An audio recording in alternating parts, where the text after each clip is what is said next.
Hey WhatsApp guys, this is me Lovejeet Arora. स्वागत करते हैं आप सभी बच्चों का इस क्लास के अंदर। अगर आप 12th कंप्यूटर साइंस के स्टूडेंट हैं और आप अभी अपने बोर्ड एग्जाम की तैयारी स्टार्ट कर चुके हैं तो ये एक सीरीज आप ही लोगों के लिए है। इसमें 2023 अभी जो 23 मार्च को पेपर हुआ था उसी पेपर का सेक्शन बी है। तो यानी कि मैं आपको ऐसे करते करते सारे कंपार्टमेंट वाले एग्जाम, सारे सैंपल पेपर, सारे एडिशनल पेपर मैं आपको यहाँ पर करा दूंगी, राइट। तो यस, इस साल का पेपर सेक्शन बी। और चलिए स्टार्ट करते हैं। अब देखिए, ये जो क्वेश्चन है ना, ये आपको इस तरीके का गारंटेड कह दें बुरा नहीं होगा शब्द, है ना, क्योंकि ये क्वेश्चन आता ही आता है। इसको बोलते हैं CSB, यानी कि केस स्टडी बेस्ड क्वेश्चन, जो कि नेटवर्किंग का होता है और ये 5 नंबर लेकर के आता है। इन नंबर्स को कहेंगे कि भाई फ्री के नंबर है ये। अगर आपको एक बार ये क्वेश्चन समझ में आ गया तो अब आपको कैसे करना है इस क्वेश्चन में।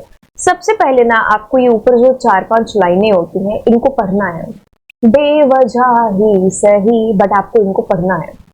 क्यों? क्योंकि इससे जो आगे चल करके लैन मैन वैन वाले क्वेश्चन होंगे, केबल वाले जो क्वेश्चन होंगे कि चुनाव करिए केबल का, वो क्वेश्चन इसी से सॉल्व होंगे जब आप इसकी पूरी कहानी पढ़ेंगे एंड आपको ये पता चलेगा दूरी कितनी है, जिस बेसिस पर आप उन क्वेश्चंस को कर पाओगे। ठीक है, ओके। तो हम भी पढ़ लेते। Quick wave an IT based firm located in Delhi is planning to set up a network for its 4 branches within a city with its marketing department in Kanpur as a network professional। मैं इसको highlight करना चाहूंगी। Give solution, इसको भी highlight करना चाहूंगी। ऊपर आपके पास कुछ क्वेश्चंस दे रखे हैं, ठीक है, उनका आपको सॉल्यूशन देना है। अब यहाँ पर ना आप एक भूमिका में जा रहे हो नेटवर्क एडमिनिस्ट्रेटर की, ठीक है, आपको पता है सारा ज्ञान है नेटवर्किंग का, उस बेसिस पर आपको सॉल्यूशन देने हैं। अब आप कैसे सॉल्यूशन दोगे? आपको हर क्वेश्चन के आगे ना यहाँ पर एक चीज लिखी होगी, दैट इज सजेस्ट, ठीक है, सजेस्ट।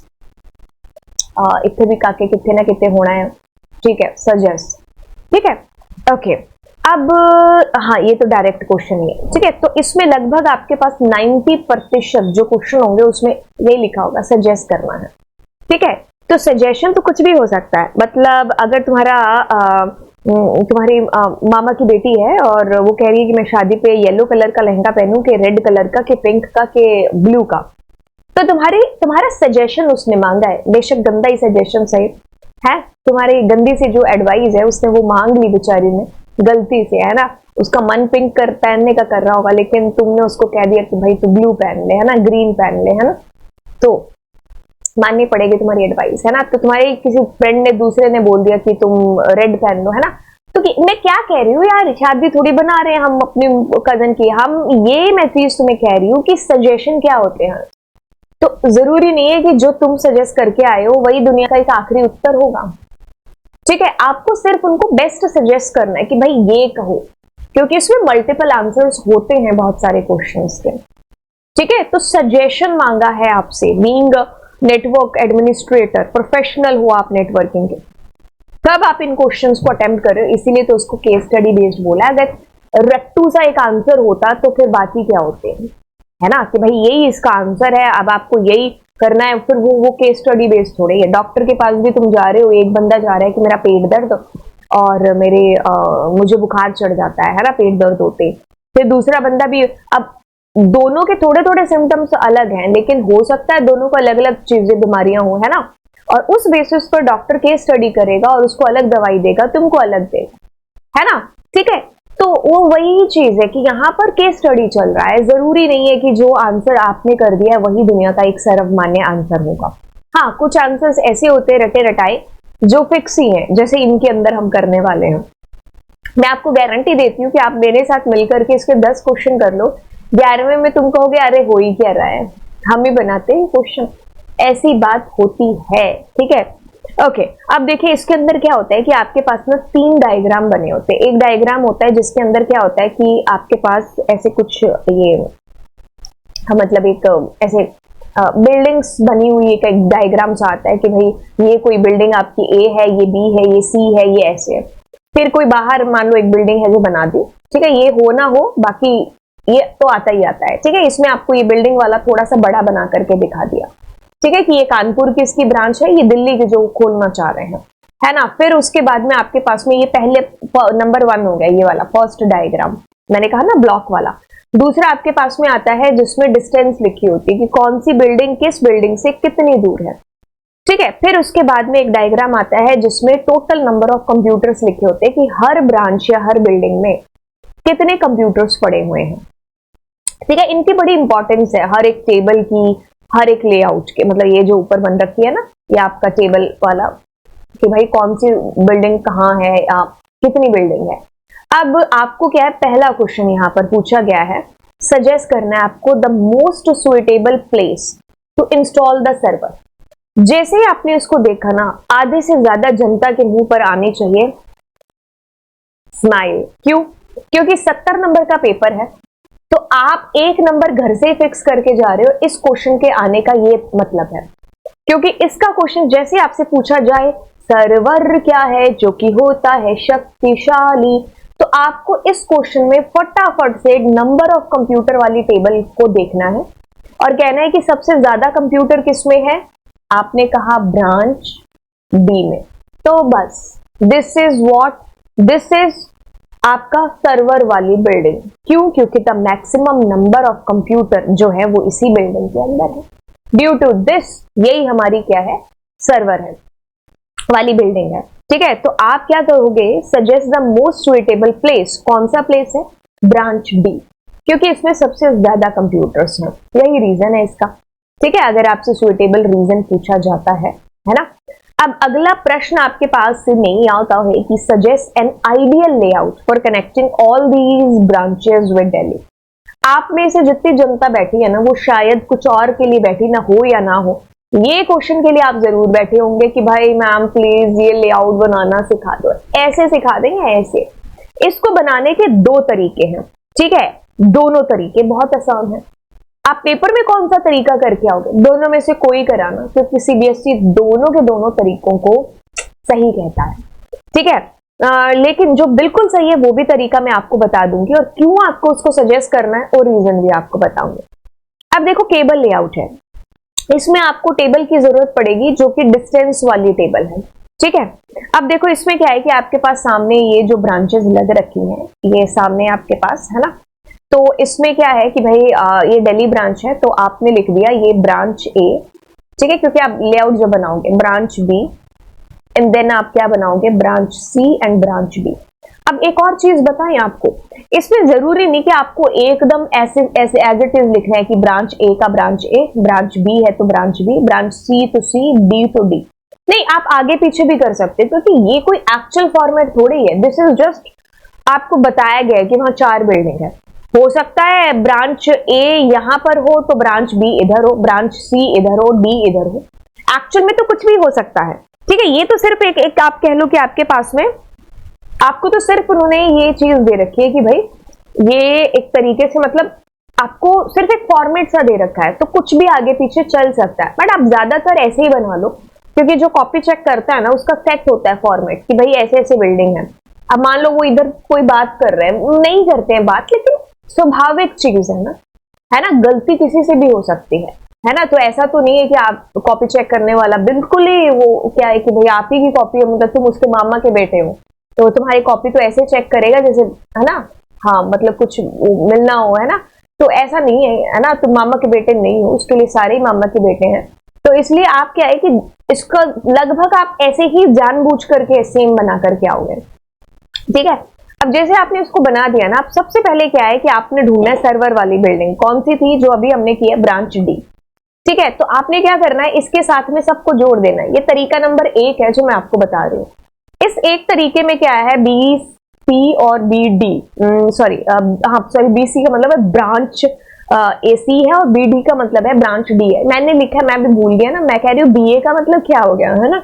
ओके, तो अब इसके बीच की दूरी देख लो, ब्रांच सी से लेकर के ब्रांच डी के बीच में, सी और डी के बीच में 15 मीटर है।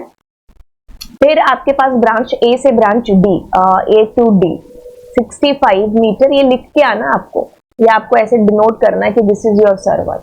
देन आपके पास ब्रांच बी से डी 35, मीटर। ये हो गया आपका तरीका एक, जिसको आप करोगे तो आपका सही हो जाएगा। लेकिन एक तरीका जो बिल्कुल ही सही होता है वो तरीका होता है आपका अगला। कई बार होता है कि ये तरीका और ये तरीका दोनों में आपका लेआउट सेम सही बन जाता है। ठीक है, इसमें आपका आ गया ब्रांच ए, ब्रांच बी, ब्रांच सी और ब्रांच डी, है ना। अब इसमें क्या करना है कि इसमें आपको क्या करना है, दूरी के बेसिस पर करना है कि आप सबसे पहले क्या करोगे, सबसे कम दूरी वाला देखोगे, सी और डी। ये क्या है, 15 मीटर। ठीक है, उसके बाद इससे थोड़ी सी ज्यादा वाला कौन सा है, ये 30, बी से सी, बी से सी, बी से ब्रांच बी से नहीं, एक ब्रांच बी से ब्रांच सी, ये वाला आपके आ गया कौन सा, 30 मीटर वाला। फिर इससे जस्ट ऊपर जाते आपके पास में कौन सा है, 35 मीटर, ब्रांच बी से डी, ब्रांच बी से डी। अब देखो क्या है, यहां पर आता है आपका एक रूल जो कि आपको समझना है। अब देखो आपका ये दोनों मैच हो रहे हैं और ये कितना 35 मीटर आ रहा है। ठीक है, आपको इसमें जो रूल नंबर ध्यान रखना है वो रखना है कि भाई इसमें कभी भी लूप नहीं बन सकता। ठीक है, लूप का मतलब क्या है कि आपको यहां पर ये चीज ध्यान रखनी है कि अगर आपके पास में n बिल्डिंग्स है ना तो तारे लगेंगी n-1। और लूप आपको यहां पर नहीं बनाना है कि जैसे अगर ये 2 बिल्डिंग है, मतलब बिल्डिंग कितनी, n मतलब 2 है, तो 2 में से एक गया यानी कि तार कितनी लगेगी, 1 लगेगी। ये चीज पता चली पहले रूल की। अब मान लीजिए एक और बिल्डिंग है यहां पर। ठीक है, तो कितनी बिल्डिंग है आपके पास, 3 तारे कितनी लगेंगी, 2। ठीक है, एक और बिल्डिंग है आपके पास में। ठीक है, तो एक और तार यहां लग गई। अब ये देखो ये लूप नहीं है, लेकिन मान लीजिए आप यहां पर कहते हो कि हम तारे तो 3 ही लगाते हैं, तो मैंने यहां ऐसे लगा दिया।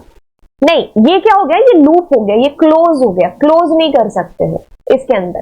क्यों नहीं कर सकते, क्योंकि इसका ये कहना है कि अगर मुझे कोई डेटा यहां से यहां भेजना है तो मैं यहां से यहां भेज सकती हूँ डेटा। और मैं अगर मान लो ये तार नहीं लगी हुई है तो भी मैं क्या कर सकती हूँ, यहां से यहां डेटा भेज सकती हूँ ना। तो ये फालतू में आप क्यों खर्चा कर रहे हो एक तार लगाने का, क्योंकि आपको यहां पर सजेस्ट करके आना है कि भाई आपको, भाई ऐसा थोड़ी है कि आप सजेस्ट कर रहे हो तो तुम कह दो अपनी बुआ की लड़की तू हीरे का लहंगा पहन ले, पैसे भी तो होने चाहिए, है ना। तो सजेशन कर रहे हो तो आप सजेशन सारे बेसिस पर करोगे जज करके, है ना। कहीं तुम्हारा क्लाइंट इतना अफोर्ड ही ना कर सकता और तुम उसको तारे पे तारे लगवा के आ जाओ। तो इसलिए आपको जो है, उसको अमीर हो गरीब हो, आपको अपने उसको मतलब उसको सजेस्ट ऐसे ही करना है। ठीक है, कहीं तुम कह दो कि अरे हमारा क्लाइंट है ना, हाँ मतलब तुमको इसी नहीं तो सीबीएसई गरीब हो जाएगा, फिर 0 दे देगा इसके अंदर। ठीक है, कह देगा रख ले तू अपने, है ना, हाँ मैं तो इतने दूंगा नंबर। तो अब देखो आपके पास में देखो 35 आ रहा है, लेकिन आप इसको यूज नहीं कर सकते इस लाइन को, क्योंकि क्लोज बन जाएगा, ये बंद हो जाएगा। क्योंकि लूप का मतलब क्या होता है, यहां से शुरू यहीं पर खत्म, क्लोज है ना, तो क्लोज नहीं कर सकते, तो इसलिए इसको तो कर दिया रिजेक्ट। अब इससे थोड़ा सा बड़ा कौन सा, 40 मीटर, ए से बी, ए से बी, तो ये आपके पास 40 मीटर। बस ये आपका क्या होगा, आप इसको बना करके आओगे। ये आपका तरीका नंबर 2 है। ठीक है, अब आप कहोगे कि इस दोनों तरीकों में क्या ही तो डिफरेंस है, मतलब क्यों आपने 2 तरीके अलग बताए और क्यों कह रहे हो कि आप इस तरीके से पेपर में करके आना। मैं इसलिए आपको पेपर में ऐसा करने के लिए बोल रही हूँ, मेरे को दूसरा पेन लेने दो। हाँ, क्योंकि ये जो ऊपर वाला तरीका है इसमें देखो आपकी कितनी तार लग रही है, आपकी तार लग रही है 65, 35 एंड 15 मीटर। ठीक है, 5 5 10, 5 से 15, 6 से 3 9 से 1 10 से 11, है ना। हाँ फिर भी कर लियो यार काउंट, है ना। तो इसमें हमारी 115 मीटर तार बैठ रही है और इसके अंदर हमारी देखो कितनी बैठ रही है, 70 70 से 15 कितने हो गए, 7 से 85 मीटर। तो आप खुद सोचो, जो चीज तुम्हें सेम 85 रुपीज की मिल रही है तुम उसको 115 में लोगे, अरे मैम जान ले लेंगे हम सामने वाले के। तो दैट इज द रीजन कि इसमें कम तार आपकी लग रही है, तो आप इसीलिए इसको उसका आंसर है जो करके आएंगे। ठीक है, तो ये आपने तार कर दी। अब इसी के बेसिस पर यहाँ पर कौन से वाली टोपोलॉजी यूज हो रही है, यहाँ पर आप बस टोपोलॉजी की बात कर रहे हो, यहाँ पर ऑफकोर्स स्टार टोपोलॉजी हो रही है, क्योंकि सब सर्वर के साथ में जुड़ रहे हैं। ठीक है, तो ये आपका आंसर हो गया यहाँ पर। ठीक है, ओके। अब कहता है कि विच device will you suggest that should be placed in each of these branches. जैसे ही ईच ऑफ दीज ब्रांचेस आएगा ना, कि हर ब्रांच के अंदर, तो आप स्विच आंसर करेंगे। कई कई जगह में बच्चे ऑब्लिक हब भी लिख देते हैं, जो कि गलत नहीं है, बट स्विच इसका एक आंसर होगा, क्योंकि स्विच क्योंकि आपकी बिल्डिंग में कितने कंप्यूटर है, देखो ये सारे कंप्यूटर है, इनको कैसे तो जोड़ोगे ना एक दूसरे के साथ में, तो स्विच की आवश्यकता आपको पड़ेगी। तो जहां पर भी ईच ब्रांच, ईच बिल्डिंग लिखा हो कि आपको क्या लगाना है, कौन सा डिवाइस, तो आप लगभग 99.99% आप स्विच करके आते हो। ठीक है, ओके। अब कहते हैं कि Delhi firm is planning to connect its marketing department in Kanpur which is approx कितने किलोमीटर है, 300 किलोमीटर दूर है। तो आप यहाँ पर कौन सा टाइप ऑफ नेटवर्क है, तो बिल्कुल वैन है यहाँ पर, क्योंकि दूरी क्या है, बहुत ज्यादा है। ठीक है, तो वाइड एरिया नेटवर्क है, तो इसीलिए आप क्या करोगे, यहाँ पर वैन को आंसर है जो करोगे। ठीक है, ये तो आपको देख करके दूरी के बेसिस पर ही आप जज कर सकते हो। ठीक है, क्योंकि कानपुर है, कानपुर में 300 किलोमीटर, बहुत दूर की बात हो रही है ना। तो योर आंसर विल बी वैन here. Suggest a protocol that shall be needed provide help for transferring files, transfer के लिए आपका